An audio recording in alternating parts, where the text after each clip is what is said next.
Hello friends, welcome to Reno's Englishpedia. This session I am starting a revision series which will cover all the chapters of 10th standard. Since the number of days for the forthcoming examinations are very less, it is my aim that I post at least 9 to 10 chapters daily. They may be a combination of chapters and poems so that complete revision can be achieved by the students. I hope that you enjoy these series. These are going to be actual classroom transactions, so there are going to be some places where students' voice is not audible, but I have ensured that I repeat all comments so that no point is missed by any of you. Happy studying. Hanji, we are now going to do the poem Amanda. It is written by Robin Clark. ठीक है, सबसे पहले rhyme scheme. इस poem की rhyme scheme क्या है? It is A-A-B-A. और ये जो राइम स्कीम है A-A-B-A, ये वो पार्ट में आती है जहाँ पे मदर एमेंडा को नैग कर रही है. जिस पार्ट में एमेंडा अपने ख्यालों में खो जाती है उस पार्ट की राइम स्कीम है C-C-C.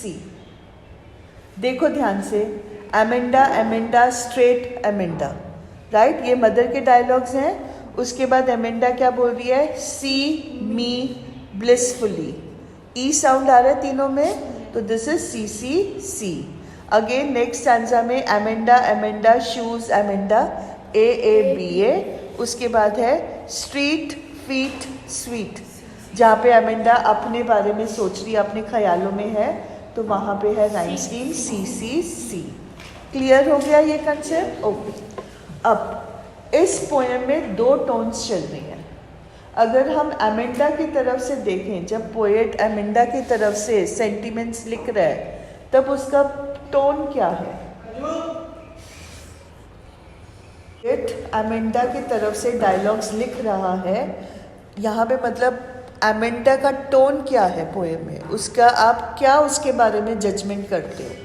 कि उसके पेरेंट्स बहुत स्ट्रिक्ट है कि हम ये एमेंडा की जजमेंट है कि पेरेंट्स की? मैंने पूछा एमेंडा का क्या है. एमेंडा के लिए वर्ड है विथड्रॉन. WITHDRAWN. विथड्रॉन का मतलब होता है जब वो उस जगह पे होते हुए भी उस जगह पे ना हो, उस पे उस बंदे की बात का असर ना हो, वो उस बंदे से दूर चली गई है, राइट. वो उसकी बात को सुन ही नहीं रही है, उसकी बात को अनदेखा कर दिया है, तब हम कहते हैं द पर्सन हैज़ विथड्रॉन. वो अपने में ही सिमट के रह गई है, वो अपने ख्यालों में है, उसको जो मर्जी बोल दो, उसके कानों पे जूं नहीं रेंग रही है. तो ये हाल एमेंडा का है, राइट. अब सेकेंड टोन आती है मदर की. मदर का टोन कैसा है पोएम में? गुस्से के लिए इंग्लिश वर्ड क्या है? स्ट्रिक्ट. स्ट्रिक्ट होता है जो डिसिप्लिन एनफोर्स करता है. टोन की बात कर रहे हैं. बेटा ये तुम रॉन्ग वर्ड्स यूज़ करते हो ना, आंसर पता होने के बावजूद जब आप रॉन्ग वर्ड यूज़ करते हो तो आपके मार्क्स चले जाते हैं. The tone is angry, the tone is frustrated. जब वो बार बार एमेंडा वर्ड का रिपीट कर रही है, that shows a frustration, that shows her anger, it shows her annoyance कि मैं इतनी बार तुम्हारे को बोल चुकी हूँ, तुम सुन क्यों नहीं रही, राइट. ये जो ट्रेड्स होती हैं ये जनरली एडोलेसेंस में ट्रेड होती है. आप उनको बोली जाओ बोली जाओ बोली जाओ, वो काम करते नहीं है. प्रॉब्लम दोनों तरफा होती है, सिर्फ पेरेंट की प्रॉब्लम नहीं होती है, बच्चे की भी प्रॉब्लम होती है. शुरुआत से बच्चों को ठीक से हमने उनकी ग्रोथ नहीं की है. That is the reason why children behave like this when they become teenagers. And this is the theme of the chapter. अगर हम पोएम की थीम के बारे में बात करें तो यही इसकी थीम है कि गुड पेरेंटिंग जो होती है वो बहुत बहुत ज़रूरी होती है एक बच्चे की परवरिश के लिए. गुड पेरेंटिंग का मतलब अच्छी परवरिश। अच्छी परवरिश, किस चीज़ को आप अच्छी परवरिश कहते हो? मम्मा मुझे आईफोन चाहिए, हाँ बेटा चल मैं तेरे को लेके देती हूँ। मम्मा मुझे पिज़्ज़ा खाना है, हाँ बेटा चल मैं तेरे को लेके देती हूँ। मम्मा मुझे नहाना नहीं है, चल कोई ना बेटा, एक हफ्ता तो हुआ है, एक हफ्ता और सही। ये गुड पेरेंटिंग है? No, this is bad parenting. Yes. Good parenting का मतलब होता है कभी बच्चे को डांटना जब ज़रूरत है और कभी पुचकारना जब ज़रूरत है, to maintain a balance. Parents को पता होना चाहिए किस बात पे बच्चे की बात सुननी है और किस बात पे डिसिप्लिन को एनफोर्स करना है। तो अमेंडा की जो मदर है वो फिर गुड पेरेंटिंग नहीं कर रही। बेटा जब कोई भी चीज़ हद से आगे बढ़ जाए तब वो गुड पेरेंटिंग नहीं रहती। अगर आप दिन रात बच्चों को बोलोगे ये नहीं करो वो नहीं करो, तो फिर बच्चा सुनना बंद कर देगा। आपको बोलने से ज़्यादा उसको रोकना ज़रूरी होता है, राइट? वो जैसे अगर आपने नेल्स बाइट कर रही है, वो चॉकलेट्स बाइट कर रही है, तो चॉकलेट भी तो आपने ला के दिया है, राइट? नेल बाइट कर रही है, तो ये आदत जब बच्चे ने पहली बार दिखाई थी तब आपने उसको क्यों नहीं रोका? अब तो उसकी आदत बन गई। आदत कैसे बदलोगे इतनी आसानी से? जब शुरुआत में प्रॉब्लम हुई थी तब क्यों नहीं रोका गया? तो इसीलिए अब वो जब बार बार एक चीज़ कही जाती है तब उसको हम पेरेंटिंग नहीं बोलते, उसको नैगिंग बोलते हैं, NAGGING। जो मदर अब कर रही है दैट इज नैगिंग। बार बार ये नहीं करो वो नहीं करो, ये नहीं करो वो नहीं करो, ये नहीं होता है। It has to be tempered. तारीफ भी करना बच्चे की, उसको प्यार भी करना, उसको डांटना भी, उसको रोकना भी, ये सब पार्ट ऑफ गुड पेरेंटिंग में आता है। बट यहाँ पे मदर क्या कर रही है? सिर्फ और सिर्फ बार बार रोकी जा रही है हर काम के लिए, राइट? तो इसलिए उसको गुड पेरेंटिंग नहीं बोला जाता। फिर पेरेंट्स की रिस्पॉन्सिबिलिटी होती है ये कि जब बच्चों को उनकी अपब्रिंगिंग कर रहे हैं तो वो बड़ी रिस्पॉन्सिबली किया जाए, उनको ऐसा ना महसूस किया जाए कि वो एक जेल में ट्रैप्ड है, उनका सांस लेना मुश्किल कर दिया जाए। अमेंडा का सांस लेना मुश्किल किया हुआ है, राइट? वो कुछ भी करती है तो मदर उसको टोक रही है। It fosters a feeling of being trapped. Amanda के अंदर ये भावना आ गई है कि वो अपने घर में फंसी हुई है। That is why she imagines herself to be an orphan, कि मैं जहाँ मर्जी जाऊँ जो मर्जी करूँ, राइट? इस कदर वो विड्रॉन है कि उसको लगता है ऑर्फन होना बेटर है, राइट? तो इसी थीम के ऊपर हमारी पूरी पोएम चलती है। हर बच्चे को फ्रीडम मिलनी चाहिए, अननेसेसरी रिस्ट्रिक्शन बच्चे पे नहीं लगाना चाहिए, पेरेंट्स को बच्चों की बात सुननी चाहिए और बच्चों को पेरेंट्स की बात सुननी चाहिए। उनको बात सुन के समझ के अपने ड्रीम वर्ल्ड में नहीं जाना चाहिए, राइट? पेरेंट्स अगर आपको किसी चीज़ के लिए टोक रहे हैं तो उसमें आपकी ही भलाई है, ये बच्चों में भी रियलाइजेशन होना चाहिए, right? But at the end of the day excessiveness of anything is bad. Excessive nagging, excessive scolding जो है वो अच्छा चेंज लाने की बजाय क्या करेगा? वो बुरे में चेंज कर देगा, वो बच्चे को और भी ज़्यादा स्टबर्न कर देगा। कहावत है कि बच्चे को हाथ का डर होना चाहिए।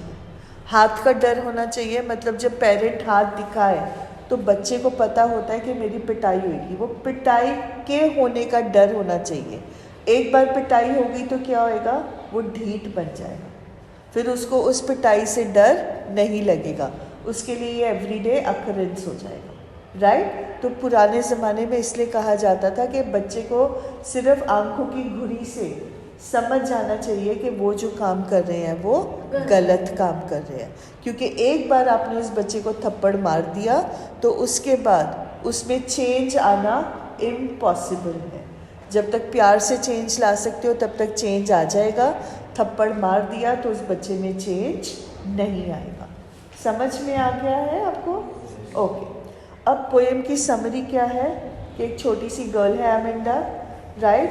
उसको उसकी मदर कॉन्स्टेंटली नैग कर रही है। नैग कैसे कर रही है?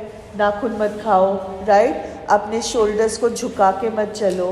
हंच योर शोल्डर्स मतलब शोल्डर्स झुका के चलना, मतलब बैठी हुई भी है तो वो स्लाउच कर रही है, नीचे झुकी हुई है, टेबल के ऊपर गिरी हुई है, तो मदर उसको बोल रही है सिट अप स्ट्रेट अमेंडा। अब ये जो माँ ने बोली है इनमें से कोई भी गलत बात है?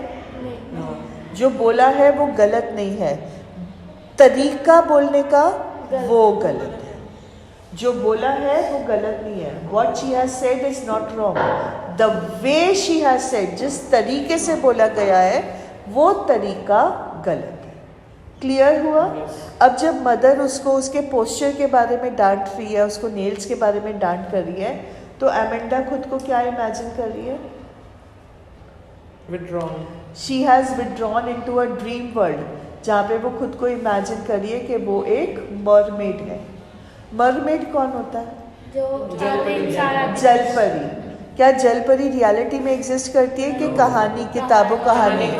Right. But mermaid is a very famous figure, मतलब हर किसी को पता है कि जलपरी क्या होती है। राइट। तो यहाँ पे लिटरेरी डिवाइस क्या है? एल्यूजन। जब हम किसी फेमस चीज़ को रिफ़र करते हैं, फेमस जगह को रिफ़र करते हैं, किसी फेमस कैरेक्टर इन हिस्ट्री को रिफ़र करते हैं, रिफ़र करना किसी फेमस चीज़ को, उस लिटरेरी डिवाइस को एल्यूजन बोला जाता है। तो रैपुंज़ेल के साथ मरमेड के साथ जब वो अपने आप को आइडेंटिफाई करती है तो उस टाइम पे she has used the literary device allusion. वो इमेजिन करती है कि वो एक मरमेड है, वो एक ग्रीन एमरल्ड मतलब ग्रीन कलर की सी में अकेली है। Please pay attention to the word sole inhabitant. ये उसकी फीलिंग है to escape from the family, to escape from a mother. वो अकेले रहना चाहती है, वो फ्रीडम में रहना चाहती है, वो अब और रिस्ट्रिक्शंस बर्दाश्त नहीं कर सकती। उसके ड्रीम वर्ल्ड में वो अकेली है। ठीक है।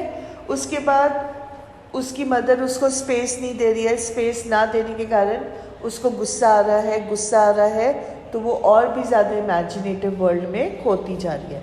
फिर मदर उसको टोकती है कि तुमने होमवर्क फिनिश किया, तुमने अपना रूम टाइडी अप किया, मैंने तुम्हें जूते साफ़ करने को बोला था, क्या तुमने जूते साफ़ किए? ये सारी चीज़ें ज़रूरी हैं। क्लीन रूम होना, क्लीन शूज़ होना, अपना होमवर्क ख़त्म करना। Again the way that she is saying is wrong. वो टाइडीनेस के बारे में बात करते हैं, होमवर्क के बारे में बात करते हैं, तो एमेंडा खुद को क्या इमेजिन करती है?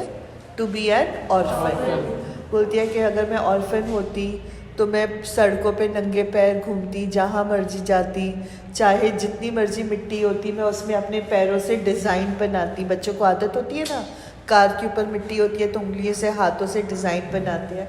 तो मतलब हर बात पे जब मदर उसको टोकती है तो वो उस बात से रिलेटेड अपने एक ड्रीम वर्ल्ड में चली जाती है। फिर उसके बाद मदर उसको बोलती है चॉकलेट मत खाओ, अब तुम्हारे को चॉकलेट खाने से पिंपल्स हो जाते हैं। एक्मे क्या होता है? पिंपल्स, मोटे मोटे गंदे वाले पिंपल्स। राइट। उसको हम एक्मे बोलते हैं। It is written as ACNE, spelling है ACNE, प्रोनाउंसिएशन है एक्मे, नहीं एक्मे म। हाँ। राइट। और फिर वो क्योंकि एमेंडा अपने ड्रीम वर्ल्ड में है तो वो इधर उधर देख रही है, तो मम्मा खिंच के बोलती है बहुत ज़ोर से, फ्रस्ट्रेशन से, मुझे देखो जब मैं तुमसे बात कर रही हूँ, look at me Amanda when I am speaking to you. But इस टाइम पे एमेंडा क्या इमेजिन कर रही है? वो इमेजिन कर रही है कि मैं रैपुंज़ेल हूँ, मेरे लंबे से बाल हैं पर मैं उनको नीचे नहीं फेंकूंगी। क्यों लंबे बालों को नीचे फेंकूंगी? तो कोई मुझे मेरे टावर से निकाल देगा और मैं अपने टावर को छोड़ के जाना नहीं चाहती। टावर को छोड़ना क्यों नहीं चाहती? वहाँ पे वो ट्रैंक्विल है। It is a rarity in her life. Rare मतलब कभी नहीं मिली है उसको ट्रैंक्विलिटी। ट्रैंक्विलिटी का मतलब पीस, शांति।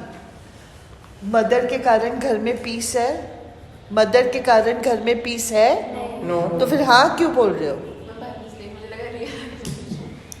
मदर इतना चिल्ला रहे हैं, इतना नैग कर रहे हैं कि पूरा टाइम उसके कानों में वो शोर पड़ रहा है। जो क्लॉक रूम, जो टावर रूम है उसमें कोई भी बंदा नहीं है, तो वातावरण, एटमॉस्फेयर कैसा है? शांत है। It is tranquil. ट्रैंक्विल का मतलब होता है शांत। और रेयर उसने इसलिए टर्म यूज़ किया है कि उसकी लाइफ में शांति जो है वो रेयर है। उसकी लाइफ में उसको आसानी से शांति नहीं मिलती है। रेयर का मतलब होता है कभी कभार, once in a blue moon आपको कोई चीज़ मिल जाए, तो उसके लिए वर्ड यूज़ होता है रेयर। और वो बोलती है कि मैं तो कभी भी अपने बालों को नीचे नहीं कराऊंगी। रापुंज़ेल जो थी, she was a famous character in a story, right? Fairy tale में ये एक फेमस कैरेक्टर है। अगेन विच लिटरेरी डिवाइस हमने एक famous, yes it is allusion. अब जब एमेंडा मदर को नहीं देख रही है, वो अब रापुंज़ेल की ड्रीम वर्ल्ड में है, तब मदर को लगता है कि ये सल्क कर रही है। सल्क का मतलब होता है गुस्सा, मुंह फुला के बैठ जाना। मुंह फुलाने को बोला जाता है सल्क करना। तो वो बोल रही है कि ये अपना मुंह फुलाना बंद करो, क्या है ये नॉनसेंस, तुम हमेशा इतनी मूडी क्यों होते हो एमेंडा। बट एमेंडा एक्चुअल में मूडी क्यों है? क्योंकि उसको मम्मा पे इतना गुस्सा आया है कि मम्मा चुप भी नहीं करते, ये नहीं करो वो नहीं करो, पूरा दिन बोलते हैं कि अब उसका जो गुस्सा है वो मूडीनेस में कन्वर्ट हो गया है, वो अपने में विड्रॉन है। अब वो मदर को से रिस्पॉन्ड नहीं करती, वो मम्मा की बात नहीं सुनती। और फिर मदर का लास्ट लाइन बहुत इम्पॉर्टेंट है कि मदर को लास्ट तक भी नहीं पता चल रहा है कि एमेंडा ऐसे बिहेव क्यों कर रही है। Look at the line that she writes, anyone would think that I nagged at you Amanda. मतलब मदर को नहीं लगता है कि वो जो बोल रही है वो नैगिंग है, बट तुम्हारी शक्ल, तुम्हारा मूडीनेस, तुम्हारी सल्किंग फेस देख के लोगों को क्या लगेगा कि मैं 24 घंटे तुम्हारे पीछे पड़ी रहती हूँ। बट मैं तो तुम्हारे पीछे नहीं पड़ी हूँ, मैं तो तुम्हारी भलाई के लिए तुम्हें टोक रही हूँ। क्लियर हो गया? ओके। तो यहाँ पे अब हमने थीम्स पढ़ लिए, हमने समरी कर ली। अब इमेजरी, किसकी इमेजरी कन्वे हुई है? मदर एंड इमेजरी मदर की? क्या इमेज है मदर में? Imagery has been created in the words mermaid, orphan and Rapunzel. Imagery का मतलब होता है किसको देख के हमारे दिमाग में एक इमेज क्रिएट हो रहा है। तो इमेज किसका क्रिएट होता है? मरमेड का, जो अपने ग्रीन सी में है। रैपुंज़ेल का, जो अपने ट्रैंक्विल टावर में कैद है। ऑर्फिन का, जो सड़कों पे नंगे पैर घूम रहा है, राइट? तो ये इमेज क्रिएटिंग चीज़ें हैं। मदर का कोई इमेज नहीं बन रहा है।